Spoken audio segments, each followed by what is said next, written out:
The platypus. Platypuses. The common name for the Ornithorhynchus anedonus is platypus. They average 15 inches from head to toe, and an additional 5 inches when counting its tail, and often weigh about 3 pounds. Platypuses have dark brown, thick fur, webbing on their front feet, a beaver-like tail, and a bill, almost like a duck bill, that allows them to navigate underwater. Platypuses belong to the Animalia kingdom, Chordata phylum, Monotremata order, Ornithorhynchidae family, and Ornithorhynchus anedonus genus or species. Lifestyle.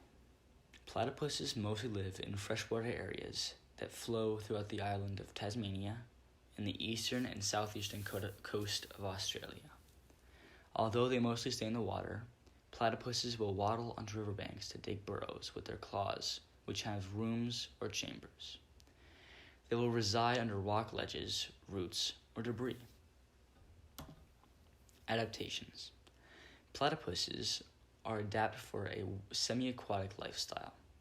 They have a streamlined body and a broad, flat tail, which are all covered with a dense, waterproof fur to provide great thermal insulation.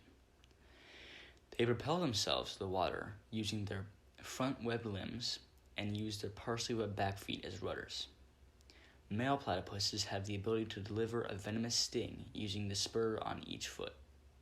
Their duckbill allows for platypuses to hear and breathe while diving for prey. Evolution.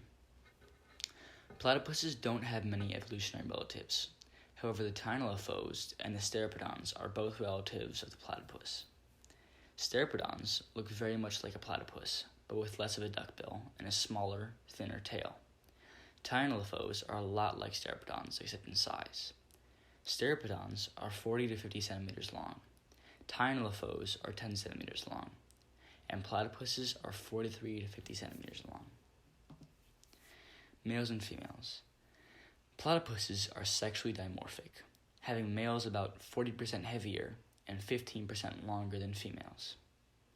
This probably leads to males competing over land, females, and resources.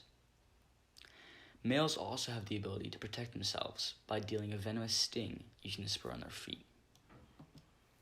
Platypus's role. Since the platypus is a carnivore, it plays the typical role of that of a carnivore in its environment. It keeps the populations of lower species in the food chain in check. Darwin's principle. Darwin's theory of natural selection indicates that the more individuals are produced each generation that can survive. The longer an individual survives, the better off it probably is, and therefore passes down its genes that allow it to survive better. The individuals that die quicker don't have the chance to produce offspring and don't pass down their genes that cause it to die faster. This relates to platypuses by its bill, size change, and the male's venomous spurs. See, a platypus's bill is made up of thousands of cells, allowing for platypuses to detect the electric fields that are generated by all living things. They also used to be 3 feet long, which is almost double the size of them now. Male platypuses, as said earlier, use venomous spurs on their feet to deliver a poisonous sting. These are all advantages that are passed down by the platypuses that survived the longest. Fun fact. Platypuses are one of the 2 mammal species that lay eggs, the other being the echidna.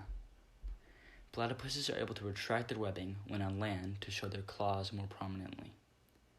Platypuses use their tails for many things, including storing fat and holding incubating eggs against the female's warm body. They are the only living species within the Ornithorhynchidae family.